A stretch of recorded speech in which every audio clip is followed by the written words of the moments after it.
এই জন্যে গুরুজনে বলেছিল, পকেটের টাকা নাই তার কোনো নারী নাই। নারী আর পকেটের টাকা সমান কথা। যেমন আপনার পকেটের টাকা আছে, আপনার কথাই বলবে। মহিলারা সেম, আপনার কাছে আছে তখন বলবে আপনি আমার। যখনই অন্যের কাছে যাবে টাকার মতো বলবে ওইটাই ফের। এই জন্যে মহিলাদের বিশ্বাস করতে নেই। পকেটের টাকা আর নারী সমান। আজকে আপনার পকেটে আছে, আপনার টাকা আছে। আবার আপনার স্ত্রী আপনার কাছে আছে, আপনার আছে।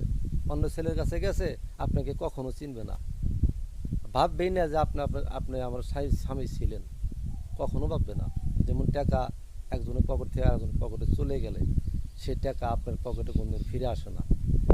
সেম একই জিনিস, কোনো মহিলা যদি কোনো ছেলের কাছটা চলে যায়, সে কখনো ভাবে না যে সে আমাকে অনেক কিছু করছে, সে আমার জীবন দিয়ে ভালোবাসছে, কখনো ভাববে না। এইটাই দুনিয়ার নিয়ম। এজন্যে কোনো মেয়েদের পাল্লায় পড়বেন না। ধন্যবাদ।